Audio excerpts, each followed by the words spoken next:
a law firm called Cooley Godward. He says, we need some money from you so that we could... 10 years after CUDA came out, that all of a sudden people understood this is a dramatically different way of writing. It is. And Tesla, which is probably the biggest AI... We have reinvented computing for the first time.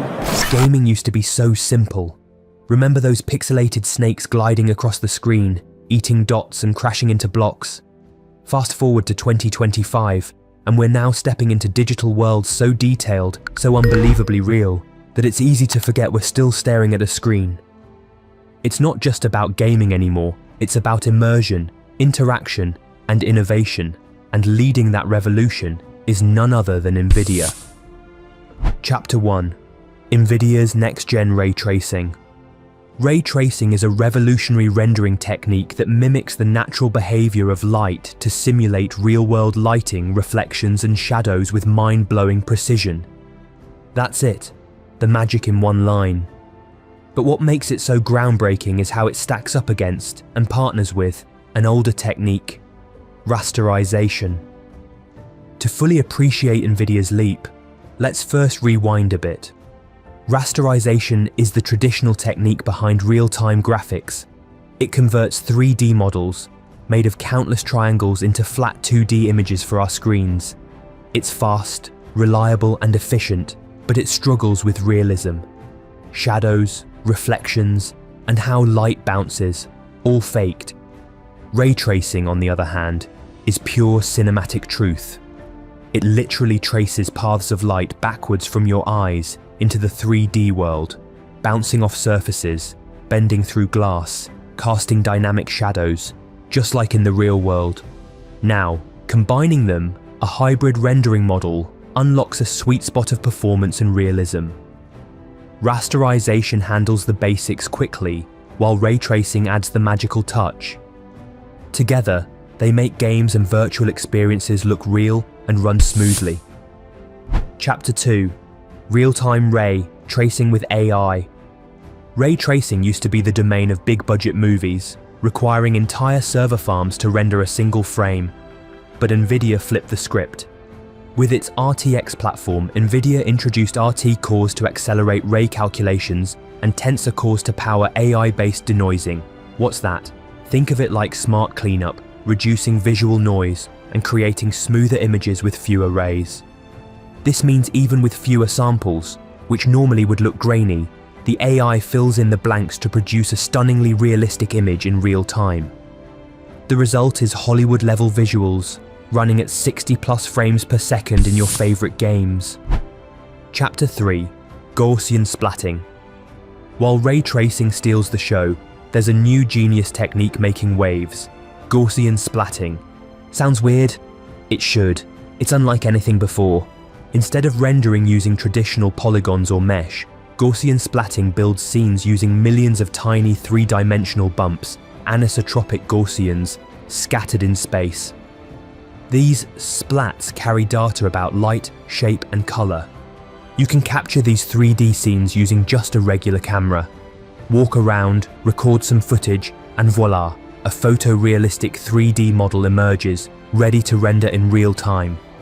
But don't get confused, Gaussian splatting is not a replacement for ray tracing. Instead, it's more like a brilliant younger sibling that excels in areas where ray tracing struggles, and stumbles where ray tracing shines. While ray tracing simulates the physics of light to create ultra-realistic scenes, Gaussian splatting takes a more approximate, data-driven approach that emphasizes speed and efficiency.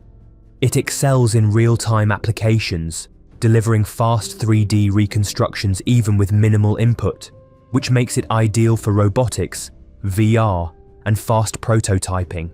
However, it falls short in realism. Mirror-like reflections, transparent surfaces, and complex lighting are where ray tracing still reigns supreme. Gaussian splatting also struggles with high memory usage, putting pressure on GPUs during large-scale renders. Furthermore, it lacks support for advanced camera effects like fisheye lenses or rolling shutters, limiting its use in specialized scenarios. Rather than competing, these technologies complement each other, and that is where NVIDIA is making magic happen. Chapter 4. When splatting meets ray tracing. By combining ray tracing with Gaussian splatting, we get razor-sharp, realistic lighting from ray tracing, lightning-fast 3D modeling and scene generation from splatting, and AI-driven optimization to keep frame rates sky-high. This hybridized approach is already being explored in tools like VK Gaussian splatting, a Vulkan-based sample that lets developers test the limits of this tech. It showcases different GPU and CPU sorting methods, measures memory usage in real time, and delivers over 500 frames per second in some complex environments. Imagine the implications for gaming, virtual reality, architecture, and even filmmaking, where entire 3D environments could be created in minutes and rendered realistically in real time. To pull this off, NVIDIA doesn't just rely on hardware. The software stack is equally impressive. For Gaussian splatting to look right, the GPU must sort the splats back to front so transparency and light blending work. NVIDIA uses GPU-based radix sorting for ultra-fast performance, though it uses a lot of GPU power, and asynchronous CPU sorting to shift the load to the CPU, giving the GPU more room to work. Combining this with AI-powered denoising, bounding volume hierarchies for ray traversal, and mesh or fragment shaders, and you have an ultra-efficient rendering pipeline. One that balances photorealism with performance like never before. So, whether you're a hardcore gamer chasing the ultimate frame rate, a digital creator looking to make 3D magic without a Hollywood budget, or an architect trying to bring blueprints to life in VR, this fusion of ray tracing and Gaussian splatting is the leap you didn't know you were waiting for. But tech doesn't stop there. Chapter 5: 3D GUT. The 3D Gaussian Unscented Transform, or 3D GUT.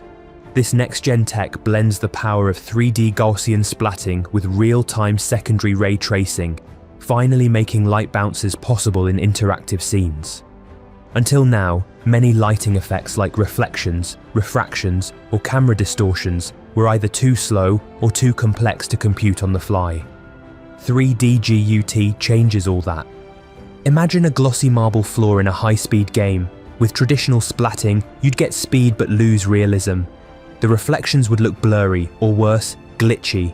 But with 3D GUT, every shimmer, bounce and glint from surrounding objects is rendered in real time, with accurate reflections that make the floor look like polished glass. Want to simulate a rolling shutter camera like those used in drone footage or fast car chases? No problem. 3D GUT handles it smoothly, without artifacts or lag. The magic lies in its use of the unscented transform, which replaces older projection methods and allows the system to accurately represent complex camera types like fisheye lenses. No hacks, no cheats, just real distortion-free rendering. And it doesn't need millions of particles to do it. Compared to fisheye GS, 3D GUT delivers better results using fewer than half the particle count. Whether it's a sprawling fantasy world or a neon-lit cyberpunk alley, 3D GUT brings scenes to life with detail that feels more like reality than simulation. But beyond games and virtual worlds, 3D GUT might just have a huge role in saving lives by making self-driving cars smarter. Chapter 6: Self-driving cars just got an upgrade. Autonomous vehicles rely on a wide variety of camera types, especially fisheye and rolling shutter models, to get a complete 360-degree view of their surroundings. These lenses are great for coverage but introduce serious distortion that traditional rendering methods struggle to interpret correctly in training simulations. Previous techniques tried to adapt Gaussian splats to these lenses, but often ended up producing warped, unusable results. That's where 3D GUT comes in. With its support for advanced camera models and realistic light behavior, it creates virtual environments that mimic the real world far more accurately. This is a game changer for AI training. By placing self-driving AIs in environments with correct lighting, reflections, and even distortion effects, developers can expose them to more realistic edge cases, like glare from a wet road or confusing light bounces inside a tunnel. NVIDIA's own drive. Hyperion 7.1 platform is already pushing this frontier. This complete reference architecture supports Level 2+ autonomy with a suite of sensors, AI platforms, and over-the-air updates. Now imagine combining that with virtual simulations powered by 3D GUT. The result is AI that trains smarter, adapts faster, and makes better decisions in the real world. Already, developers are reporting drastically improved rendering of near objects close to the camera, a major pain point in earlier models. Realistic rendering of pedestrians, traffic signs, or road markings at awkward angles or high speeds now looks clean and accurate. The virtual training grounds for autonomous cars just got a huge visual and functional upgrade. Just when you thought rendering couldn't get any more lifelike, another surprise arrives in the form of support for subsurface scattering. Chapter 7: Subsurface Scattering arrives. For the uninitiated, this is the secret sauce that makes skin look like skin. It's how light penetrates through the surface, bounces around inside, and exits at another point, softening shadows, diffusing light, and adding that warm human glow. It's also notoriously difficult to simulate in real time. Until now, only rasterization techniques like separable subsurface scattering could handle it, and even then, it wasn't perfect. But this new hybrid system, boosted by 3D GUT, finally brings real-time SSS to high-fidelity environments. Take a character in a cinematic cutscene. Previously, their skin might have looked like plastic under direct light, too shiny, too harsh. With subsurface scattering, you see soft gradients around the nose, a reddish hue in the ears when backlit, and realistic transitions between light and shadow. The same goes for objects like wax candles, milk, or marble statues. Even minor light interactions are faithfully reproduced. What's even more impressive is the dynamic relighting and material editing this system enables. Want to see what your character would look like if their skin were glass or wax? You can do that on the fly. This opens creative doors not just in games but in film, product design, and even scientific visualization. Chapter 8: Power to the People. And perhaps the biggest surprise of all, NVIDIA made it open source. The entire 3D GUT system, yes, including the code that makes all this magic possible, is public and freely available. Developers, artists, and researchers are already diving in, modifying, experimenting, and pushing its limits. Early adopters are sharing jaw-dropping demos, and some claim they're seeing results after just 30% of the usual training time. This isn't just a tech upgrade, it's a movement. Integration into engines like Unreal is already underway. In fact, indie developers are now building photorealistic game prototypes with realistic lighting, reflections, and material transitions, powered entirely by 3D GUT. Animation studios are testing it for their next-generation workflows. VR and AR developers are excited about lifelike interactions and simulations that don't require supercomputers to run. From autonomous cars to blockbuster movies, the doors are wide open. And this is just the beginning. If all of this, real-time reflections, dynamic light bounces, advanced camera models, subsurface scattering, and open-source power can happen on today's hardware, what will tomorrow look like? Because the future of 3D rendering isn't just coming, it's already here.